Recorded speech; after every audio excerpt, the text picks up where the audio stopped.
Dibantu tak Pak? Mungkin ada yang bisa bantu saya? Kalau bisa Pak. Ya Pak. Bantu menyiapkan ini. Enggak, dia bisa apa itu lagi Pak? Berani Pak. Oh iya, silakan ini.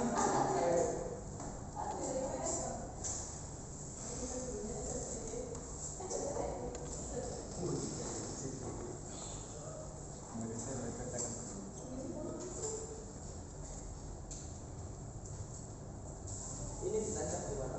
Oh, tadi pas ini soalnya butuh ini.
di sana kan bisa lihat perintahnya apa saja. Mungkin dari masing-masing kelompok bisa dibacakan. Dari kelompok pertama, mungkin perintahnya apa saja yang ada di LKPD yang pertama? Kelompok satu mendiskusikan dan merumuskan makna apa yang terdapat pada ide tentang konsep perubahan pada kehidupan masa kini. Terus untuk kelompok yang kedua,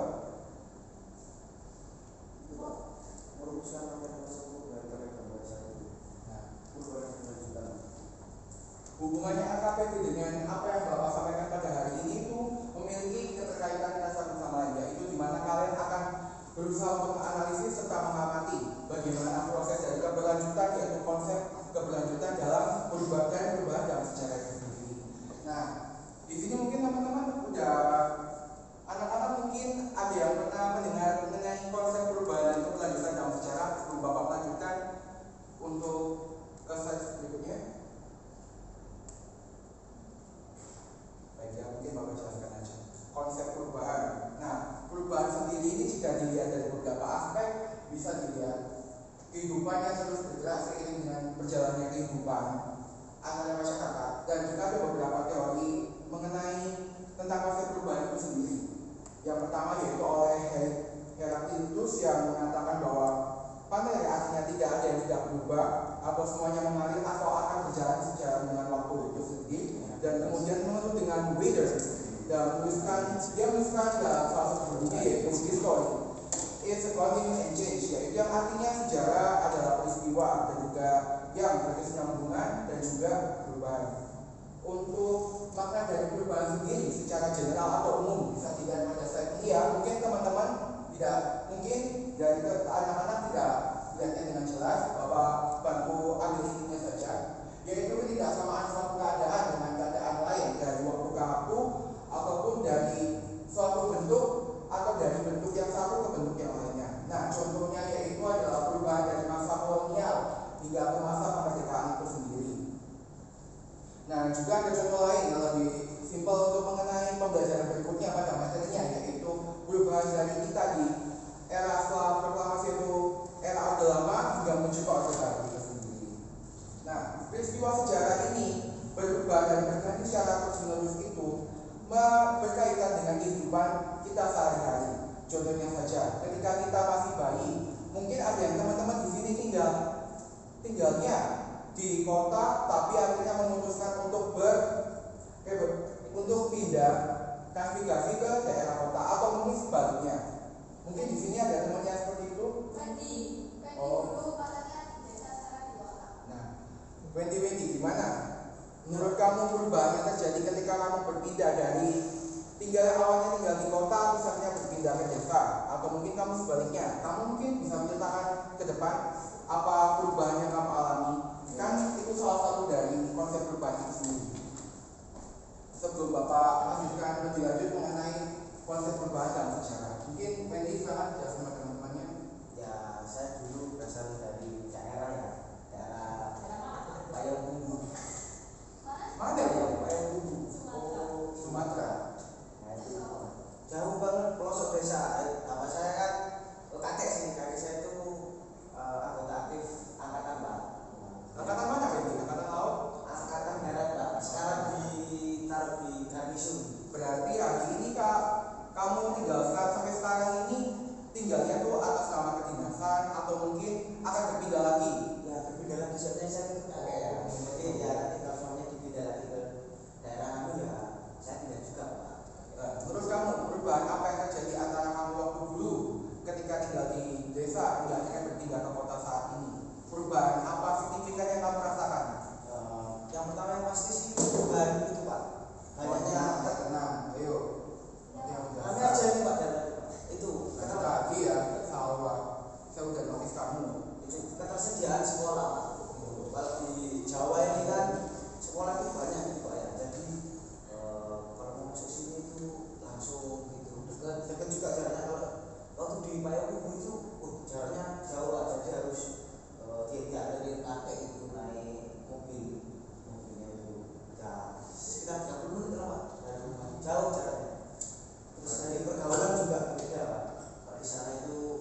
kehidupan kita dalam ranah sosial. Misalnya tadi apa yang dijelaskan oleh Wendy, contohnya adalah mungkin dari perilaku itu sendiri atau tindakan, kemudian lingkungan sekitarnya, bagaimana teman-teman dan juga perilaku orang di sekitarnya juga berpengaruh dengan apa yang dia rasakan saat ini. Mungkin apa yang diajarkan orang tuanya sebelumnya di desa berbeda dengan apa yang dia dapatkan sekarang di kota. Tapi Wendy ingat ya, untuk setiap perubahan kamu harus mengidentifikasi satu persatu mana yang baik untuk kamu dan juga mana yang bisa kamu terima dan sekiranya itu memberikan manfaat untuk kamu ke depan. Terima kasih ya, ya. Nah, dari berdasarkan cerita Wendy itu kita dapat simpulkan beberapa hal bahwa konsep perubahan sendiri itu memiliki keterkaitan yang cukup kuat dalam kehidupan kita sehari-hari maupun kehidupan sosial. Dalam lingkup pembelajaran sejarah sendiri itu juga terjadi, yaitu perubahan dari masa ke masa. Contohnya saja seperti dari masa kolonial hingga kini kita menginjak era revolusi dan juga sebaliknya. Nah, di sini Bapak akan memberikan salah satu contoh konsep perubahan. Mungkin ini adalah salah satu materi nanti yang akan diberikan oleh Bapak untuk beberapa pertemuan berikutnya, yaitu contohnya adalah salah satunya adalah Nusantara yang berjaya karena kerajaan-kerajaan besar lalu akhirnya datang pada masa penjajahan. Selama dijajah, Indonesia akhirnya merdeka. Nah, di sini kita bisa lihat dari perubahannya. Dulu kita tidak ada yang namanya Indonesia, melainkan kita lebih mengenal dengan nama Nusantara. Nah, Nusantara itu terdiri atas beberapa kerajaan, namun oleh kerajaan Majapahit lebih dikukuhkan, artinya divalidasi sebagai salah satu nama yang disebutkan oleh negara ini, diberikan oleh Majapahit pada saat itu sebagai salah satu kerajaan terbesar nomor 2 di Indonesia, atau lebih tepatnya Nusantara. Nah, di saat itu masih kita bertemu dengan era Hindu Buddha, di mana kepercayaan akan berhala dan juga segalanya dan segala hal berkaitan itu jadi salah satu hal yang penting di sini. Kemudian kita akhirnya kedatangan dengan para penjajah dari bangsa lain, misalnya bangsa Barat maupun bangsa Asia kita sendiri. Walaupun kita satu Asia, tapi kita memiliki salah satu fakta yang cukup mencengangkan. Kita misalnya dengan Jepang sendiri, ternyata yang awalnya datang dengan berkata bahwa kita ini adalah saudara, di sini kita akan membantu satu sama lain dengan berlandaskan rasa iba atau satu rasa akan sama-sama pernah dijajah oleh masyarakat atau bangsa asing. Itu Jepang akhirnya mulai berokoti apa yang ada di Indonesia itu sendiri. Ya.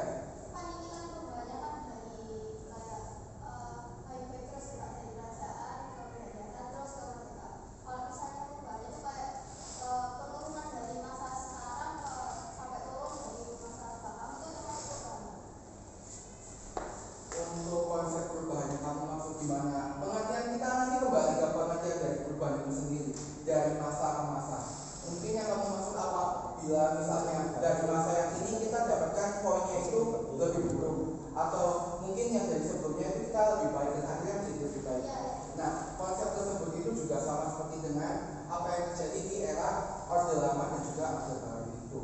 Kamu bisa sikapi bagaimana pada saat kita masa pemerintahan oleh Soekarno-Hatta dan juga kita akhirnya berubah bertransformasi ke eranya Bapak Soeharto. Nah, kamu bisa lihat bagaimana Bapak Soeharto membawa Indonesia menjadi di kancah internasional bagaimana, dan juga kita bisa lihat internasional pada saat di kancah internasional bagaimana era Orde Lama itu sendiri pada saat Soekarno memerintah. Nah, seperti itu.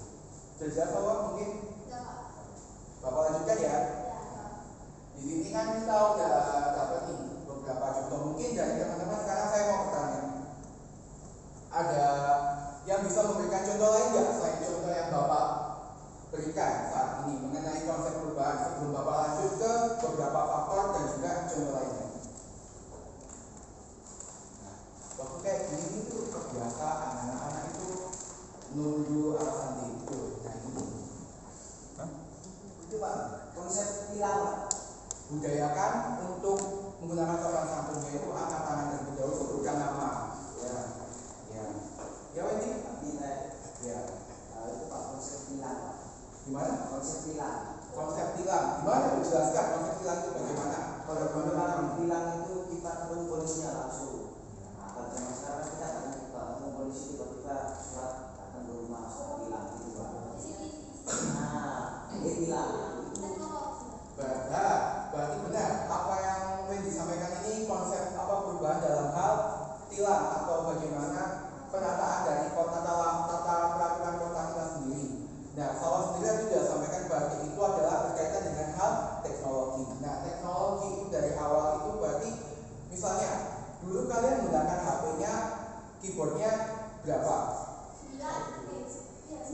Enggak, 12.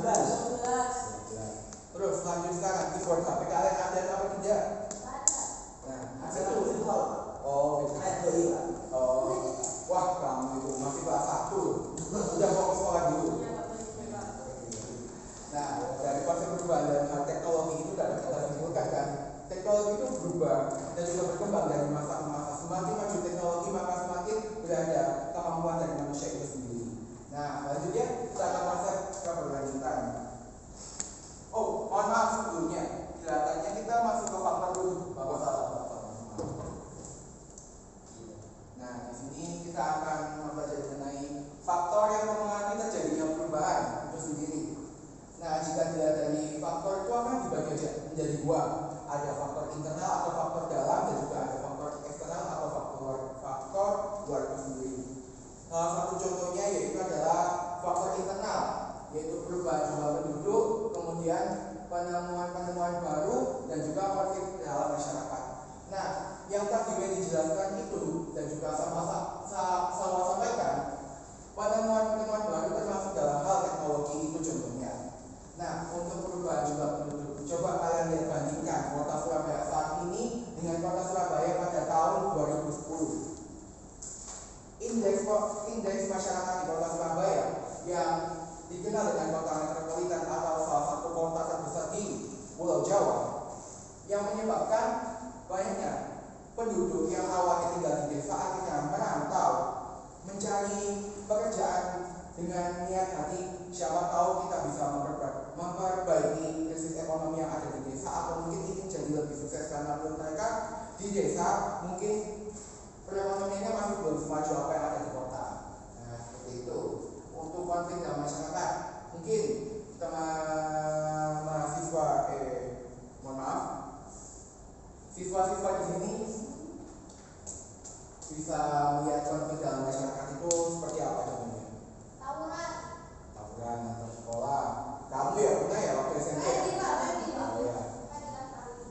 Dari tadi kamu lihat kamu ada masalah dengan Wendy. Dari tadi menyebut nama Wendy. Nah, hal ini juga berkaitan berarti, yaitu dengan faktor internal yang ketiga, yaitu konflik dalam masyarakat. Nah, kan sini sebut masyarakat apa tidak? Ya. Bagaimana kan bisa disebut sebagai masyarakat itu sendiri? Masyarakat sekolah. Kalau masyarakat sosial itu definisinya seperti apa?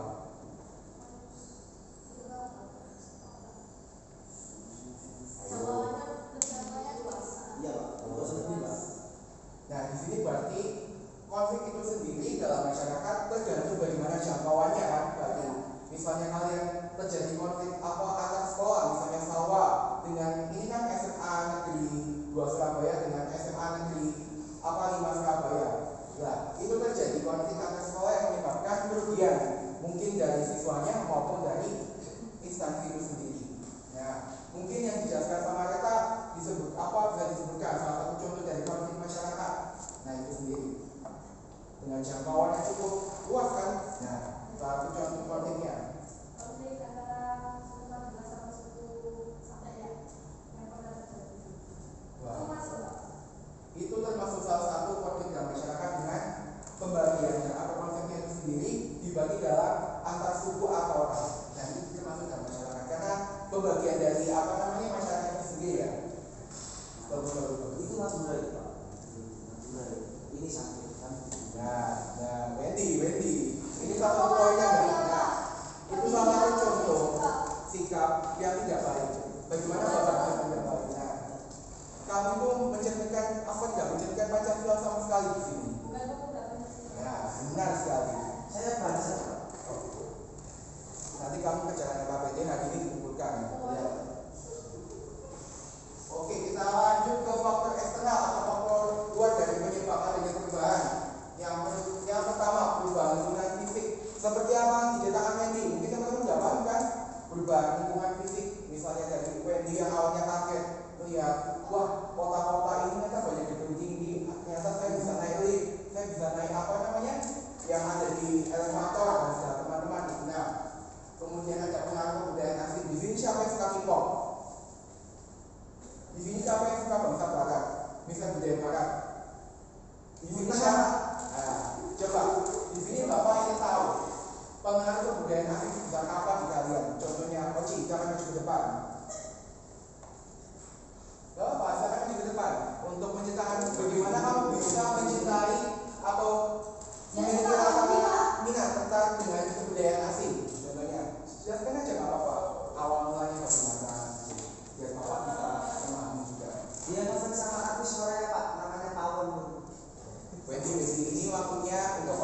bicara, kamu nanti kan udah belajar 2 kali ya. Nah, ayo, sekarang Jadi saya menceritakan betapa gimana saya iya, masuk awal sekolah. mulanya, Ya kan awalnya tuh dulu ya waktu kelas 4 SD itu saya tuh kayak iseng-iseng gitu loh Pak, videoin apa video itu, terus kok kayaknya kok enak, orangnya kok juga Nah, nanti ini konsepnya bagaimana ini? Teman-teman ya, bahas. musiknya tuh kayak enak gitu. Oh, berarti ini masuk band, bukan kayak misalnya makanan atau apa. Nah, kayak gitu kan perlu dijelaskan ya teman-teman ya. Iya, ya kok liriknya kayak apa sesuai banget sama perasaan gitu kan. Sudah sekali. Ya, inilah Pak itu. Berarti di sini Oci mendapat pengaruh kebudayaan asing dengan mencintai musiknya. Ya. Bukan berarti semua budayanya kamu terima atau kamu serap. Atau misalnya kayak berpakaian kamu tiba-tiba ingin pergi ke mall atau pergi ke tempat wisata misalnya di pantai lah, misalkan ke Bali.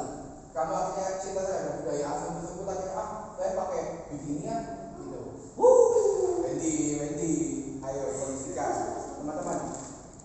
Enggak, ya kan maksudku kalau pakaian gitu kan ya harus disesuaikan juga sama di lingkungan sekitar, sekiranya pantas dipakai atau enggak. Pakaian juga harus bisa tak balas dilihat. Baik. Mungkin ada teman lain yang mau menyampaikan dengan tadi kan Oci menyampaikan salah satu minatnya terhadap pengaruh kebudayaan asingnya berupa bangsa dari musik barat. Mungkin ada teman lain tadi yang hip hop, siapa yang hip hop? Itu enggak tadi itu aja Pak. Karena lebih hebel lah lebih. Kalau kita kan udah biasa. Belum. Itu aja Pak. Ya udah salah kamu aja. Oci bisa maju. Jelaskan juga dengan budaya ini. Kalau saya itu sukanya sama hip hop. Dulu waktu SD kan ada Berarti BTS ya? Kan sudah rame-ramenya tuh mungkin kalau hip-hop terkenalnya BTS. Anak saya sama yang sukanya itu BTS. Bagusnya masuk suka ya. Anak saya udah tahun 2 tahun sudah melihat apa namanya TV, ketemu TV, lihatnya juga apa? Oh, kita itu gitu. ya suka gitu Pak. Ya udah tahu, kita itu bapak ini sama. Ini rumahnya bapak sama dulu sebelah itu Pak ya. Jadi, Saya dulu SD itu suka dramanya. Soalnya dulu SD itu ada drama apa sing kerajaan itu. Ya Dami, nah itu kan pakaiannya kan beda sama sih. Kalau misalnya kerajaan di Jawa itu kan kemudian gitu Pak. Sedangkan mereka itu warna-warni gitu. Jadi kayak lebih menarik gitu daripada dari dulunya sendiri. Terus dari situ kan musiknya kan kepo-kepo sih Pak. Jadinya kepo penggunaan kata-kata kosakata kamu itu berbagi penasaran. akhirnya penasaran Pak. Penasaran terus sering lihat itu aja yang tahu budayanya Korea dan sebagainya. Kan yang dari saya tangkap dari penjelasan kamu dari mungkin pakaiannya berbeda atau wah saya belum pernah lihat pakaian ini. Coba kamu lihat pakaian adat di Indonesia. Ada 33 provinsi dengan berbagai macam adat. 34. Oh 34, mohon maaf. Terima kasih ya. Nah, ada 34 provinsi dengan berbagai kebudayaan dan juga ada berbagai macam pakaian adat. Kan juga berbeda. Apa bedanya dengan apa yang kamu lihat di salah satu drama itu ya? Nah, Ya soalnya kan kalau misalnya Indonesia kan asal-asalnya itu kayak hampir mirip semua gitu Pak. Mungkin yang berbeda itu kayak daerah timur itu kan lebih terbuka Pak. Ini kan kayak di Jawa kan rata-rata kan semuanya mau Sunda, mau Jawa Tengah, atau Jawa Timur juga kemudian semua. Sedangkan kalau misalnya di apa namanya di Jawa sendiri itu kan di Jawa itu kan rata-rata kan pakai batik gitu Pak. Kalau mereka tuh kayak polosan tapi lebih berwarna gitu. terima kasih buat yang berdua sekarang. Ya, sama-sama Pak. Dari dua penjelasan teman-teman kalian di sini mengenai pengaruh budaya asing, Bapak dapat simpulkan. Yang pertama, salah satu budaya asing ini memiliki peran yang cukup kuat ya, terutama untuk anak-anak pada masa usia seperti kalian ini. Di usia antara 16 hingga 18 ini cukup rentan pengaruh dari budaya asing. Namun perlu diingat, beberapa kebudayaan kita maupun nilai moral yang ada harus juga kalian pertimbangkan. Dan beberapa kebudayaan asing itu memiliki dampak negatif maupun positif. Maka bijak dari kalian sebagai generasi muda dan juga penerus bangsa untuk dapat mengidentifikasi beberapa dampak negatif maupun positif yang dapat kalian serap untuk kalian dalam kehidupan sosial itu sendiri. Oke, kalian sebenarnya udah mulai paham mengenai konsep dan juga faktornya. Lanjut kita ke faktor penghambat perubahan. Di balik internal eksternal juga ada faktor penghambat. Yang pertama adalah sikap masyarakat tradisional. Nah, di sini itu misalnya yang tadi disampaikan sama Nata, sikap masyarakat tradisional antara mungkin suku Madura yang terkenal. Mungkin kita sering salah paham ya. Yang kita bicarakan yang dekat dengan kota Surabaya aja. Contohnya adalah suku Madura. Mungkin jika orang asing atau mungkin orang Sumatera datang ke Jawa terus bertemu dengan suku Madura, melihat logat bicara ataupun nada bicara orang Madura akan terkaget karena mereka mengira orang ini kok marah, orang ini kok sikapnya seperti ini, kok kasar, demikian. Padahal itu adalah salah satu ciri khas atau logat yang merupakan salah satu identitas dari suku Madura itu sendiri. Nah, hal ini juga dapat mempengaruhi mempengaruhi dari penghambat perubahan itu. Nah, ada pula seperti ini, konflik antar suku, kemudian ada juga sikap kurangnya rasa tegang rasa antar masyarakat satu dengan masyarakat yang lain. Kalian bertetangga, ada yang rumahnya perumahan? Ini nggak ada ya. Kalau yang misalnya rumahnya perumahan, mungkin dapat dilihat secara sekilas antara rumah satu dengan rumah yang lain itu nggak bakal ada relasi antara satu sama lain, ya kan? Beda dengan kalian tinggal di desa, antara rumah satu dengan rumah yang lain ada yang ternyata ini masih satu saudara, ini ternyata kita itu masih satu ini, nah seperti itu. Ada juga yang penghambat lainnya yaitu kurang berhubungan dengan masyarakat lain. Ini hampir sama dengan apa yang pada poin pertama, yaitu yang tadi saya sampaikan mengenai kurangnya tegang rasa antara satu dengan yang lain, apa kurangnya rasa hormat antara misalnya adanya perbedaan kayak agama nih, agama kalian mungkin sekitar kalian terdapat mayoritas agama Islam, tapi di tengah-tengah kalian juga terdapat salah satu pemeluk agama lain yaitu misalnya Kristen atau Hindu. Nah, bagaimana kalian juga menghargai perbedaan itu. Nah, untuk poin ketiga yaitu adat dan kebiasaan. Kembali lagi antara poin 1 dan juga poin 2. Ya, adanya adat dan juga kebiasaan, misalnya masyarakat Madura yang memiliki kebiasaan seperti itu, atau mungkin masyarakat Sumatera yang memiliki kebiasaannya mungkin berbeda 180 derajat dengan apa yang ada di suku Jawa itu. Baik, kita lanjut.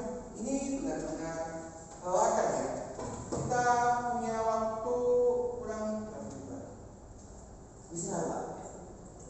Belum. Kan ada mesti mengerjakan LKPD.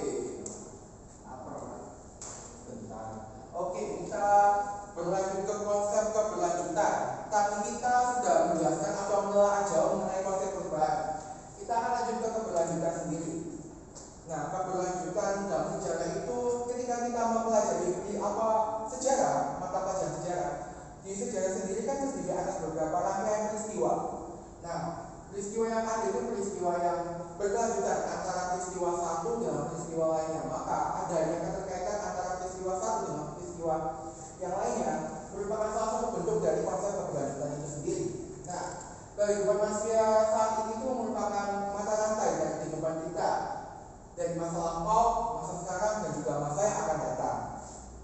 Dan setiap peristiwa itu tidak berdiri sendiri dan tidak terpisahkan dari peristiwa lain yang Bapak sampaikan sebelumnya mengenai misalnya nih kalian pernah nggak berpikiran kayak gini, wah saya ini sepertinya di masa lampau bentukannya seperti ini, atau mungkin kita akan mempelajari dengan konsep itu reinkarnasi. Benar, itu adalah salah satu konsep yang ada di agama Hindu bukan? Nah, konsep reinkarnasi itu juga berhubungan juga dengan keberlanjutan. Namun perbedaannya di sini, konsep keberlanjutan itu antara peristiwa satu dengan peristiwa lainnya itu tidak selalu sama, tapi masih terkait antara satu dengan yang lainnya.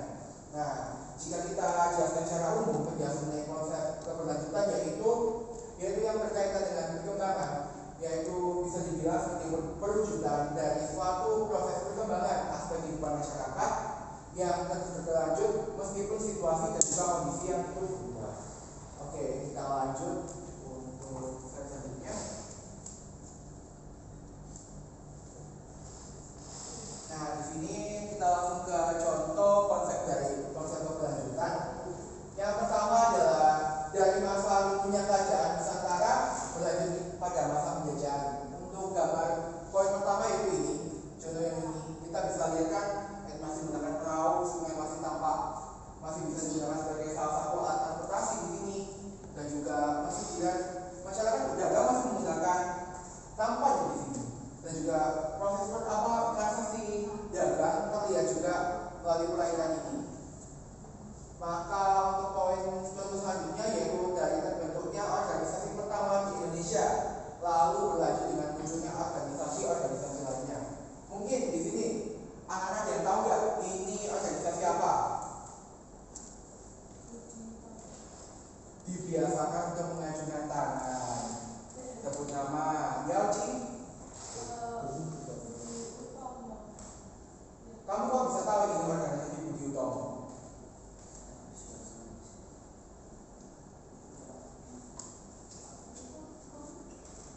Kok ketawa? Gak apa-apa, nanti kamu dapat hadiah. Saya berikan reward untuk 10 poin jika kamu dapat menjawab dengan benar. Udah benar, 5 poin. Maruhnya ini untuk jawaban Budi Utomo. Soalnya saya juga pernah sempat lihat gambar itu waktu di penjelasan organisasi pertama yang ada di Indonesia. Benar sekali. Terima kasih Oci. Baik, kamu dapat 10 poin dari Bapak. Nah, penjelasan dari poin kedua yaitu terbentuknya organisasi pertama Budi Utomo ini. Ada yang tahu nggak? Organisasi Budi Utomo ini bergerak di bidang apa? Ajukan tangan. Bapak beri reward 10 poin. Ya Bapak? Pendidikan. Sekarang Bapak lanjut mengenai Budi Utomo lebih dalam. Siapa ketua pertama kali dari organisasi Budi Utomo?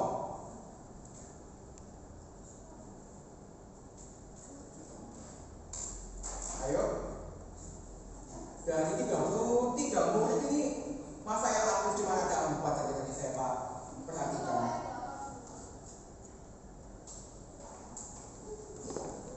Ya itu jadi ngajukan tangan apa enggak? Gak apa-apa, kan nggak dapat punishment dari Bapak. Cuman kalau benar dapat reward. Ajukan tangan yang benar. Iya kan? Nah, benar sekali. Organisasi Budi Utomo ini merupakan organisasi pertama yang ada di Indonesia, sekaligus organisasi pertama yang bergerak di bidang pendidikan. Mungkin kan dapat melihat beberapa dampak dari adanya organisasi Budi Utomo. Contohnya saja di Surabaya peninggalannya, ada yang pernah ke museum pendidikan? Nah, museum pendidikan itu adalah salah satu contoh dari peninggalan organisasi Budi Utomo yang bergerak di Surabaya. Ada contoh lain, mungkin saya tidak pernah menyangka bahwa ini salah satu peninggalan dari organisasi Budi Utomo di Surabaya. Salah satu instansi pendidikan bukan negeri, tapi merupakan bagian dari cagar budaya. Nah, bukan. Rumah Budi Utomo. Unmer Pak? Bukan. Ini terletak di tengah kota Gerahadi. Gerahadi. SMP 3. Bukan SMP 3. SMA 6. Nah, benar Wendy, SMA Trimurti. Bagaimana SMA Trimurti menjadi sebagai salah satu peninggalan organisasi Budi Utomo? Kalau kalian ke museum pendidikan, terdapat salah satu keterangan di mana organisasi Budi Utomo terdapat bangku-bangku kan, bangku-bangku zaman dahulu kan mungkin melihatnya juga di SMA lama seperti SMA kompleks. Tapi organisasi Budi Utomo juga mendirikan salah satu sekolah yang awalnya itu dijadikan nantinya museum oleh Belanda yaitu SMA Trimurti. Coba kalau kalian main-main ke SMA Trimurti, melihat salah satu ada juga logo lambang kota Surabaya yang lama. Nah itu salah satu contoh dari museum pada zaman Belanda dijadikan museum, tapi pada zaman era Budi Utomo dijadikan sebagai salah satu instansi pendidikan untuk orang pribumi. Oke, kita lanjut ke poin ketiga yaitu contohnya adalah setelah proklamasi Indonesia negara merdeka hingga sekarang. Nah, kita lihat dari contoh pada gambar yang ketiga ini terlihat sekali ini siapa ini? R. Soekarno. Acungkan tangan, ucapkan nama. Ya. Muhammad. Iya Muhammad. R. Soekarno sedang memproklamasikan kemerdekaan. Nah, bagus. Reward untuk kamu Muhammad 10 poin. Nah, bisa dilihat di sini kan bagaimana Soekarno sendiri adalah salah satu sosok yang sangat menginspirasi, terutama bagi saya sendiri untuk sosok Soekarno itu. Saya dulu waktu kuliah, saya mengambil skripsi mengenai Soekarno itu sendiri dalam bidangnya. Nah, sosok Soekarno sendiri adalah salah satu sosok yang menginspirasi sama sikap-sikap saya beliau. Tapi di balik itu dia juga memiliki sikap-sikap negatif. Dia mungkin kan bisa akan pelajari jika kan akan memang meneruskan. Mungkin istrinya yang menunjukkan untuk jadi seperti bapak nanti. Istrinya banyak. Istrinya itu merupakan salah satu fakta. Bapak tidak bisa munafik mengenai fakta tersebut ataupun menangkis apa yang dikatakan lagi, tapi itu ada merupakan fakta atau faktual mengenai hal tersebut. Oke, daripada kita menjalankan mengenai Soekarno lebih lanjut, kita lanjut ke slide berikutnya. Di sini kita akan ke kehidupan manusia dalam perubahan keberlanjutan. Nah, di sini kita sudah mulai masuk pada inti dari konsep perubahan dan juga konsep keberlanjutan dalam sejarah. Dalam hal ini, Bapak berikan sedikit kesimpulan mungkin. Setiap perubahan itu dialami oleh manusia secara terus-menerus, atau mungkin kita dapat katakan sebagai keberlanjutan dan juga menghasilkan perubahan lain. Nah, perubahan yang terjadi ini pada masa kini memiliki keterkaitan dengan apa yang terjadi dengan masa lampau. Nah, perubahan pada masa lalu ini juga akan berkaitan dengan mungkin masa sekarang ataupun masa yang akan mendatang. Nah, oleh karena itu perubahan yang dilalui oleh manusia dapat berlangsung secara berkelanjutan atau terus menerus. Berarti antara kalian mungkin kalian saat ini masih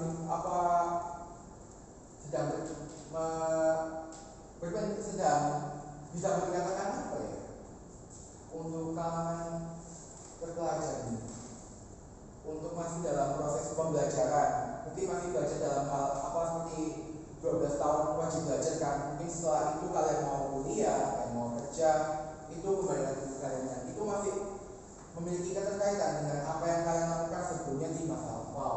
Nah, melalui perubahan keberlanjutan ini diharapkan manusia akan semakin dewasa dan bijak dalam menghadapi setiap permasalahan, terutama dalam pembelajaran sejarah sendiri, di mana pembelajaran sejarah ini memiliki salah satu poin inti, yaitu beberapa masa-masa yang terjadi di bentuk masa lampau, dan masa-masa lampau itu akan terjadi pada masa yang akan mendatang ataupun masa depan. Nah, mungkin dari yang Bapak sampaikan, ya Muhammad.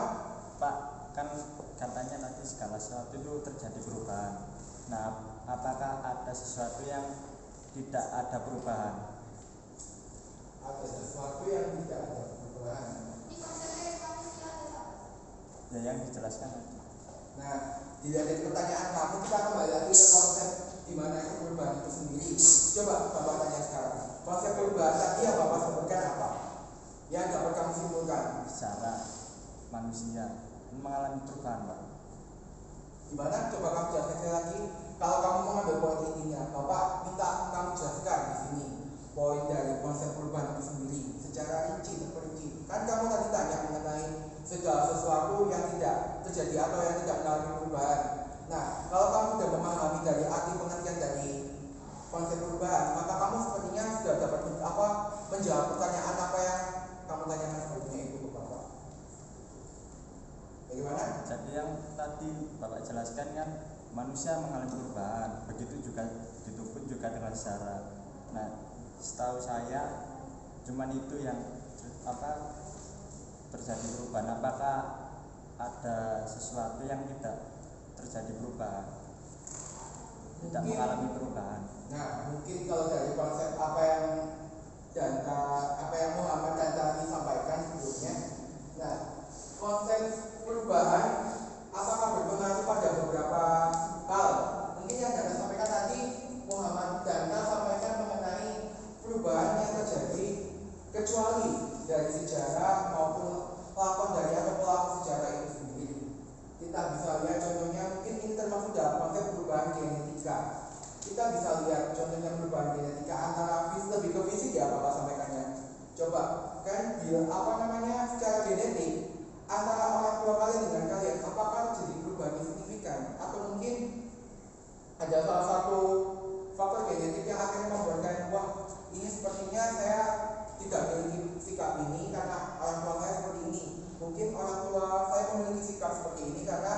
beberapa faktor yang disebabkan oleh faktor genetik itu sendiri. Nah, seperti itu mungkin yang Bapak sampaikan mungkin contohnya lebih ke fisik ya dan beberapa fisik konsep genetiknya itu sendiri. Oke. Sekarang kita lanjut untuk pengerjaan RKPD ya. RKPD nanti tugas kalian, waktu kalian 15 menit dari sekarang. Nanti ini langsung kumpulkan aja nggak apa-apa. Nanti Bapak mau koreksi hari ini juga. Gak pakai presentasi kok. Kalian coba kerjakan sesuai dengan perintah PLPS di RKPD itu. Iya? Iya sih. Iya.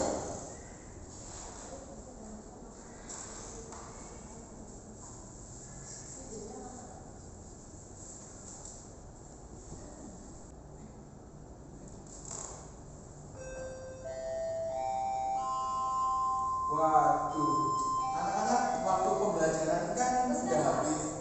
Ayo bisa dikumpulkan lembar kerja yang Bapak berikan.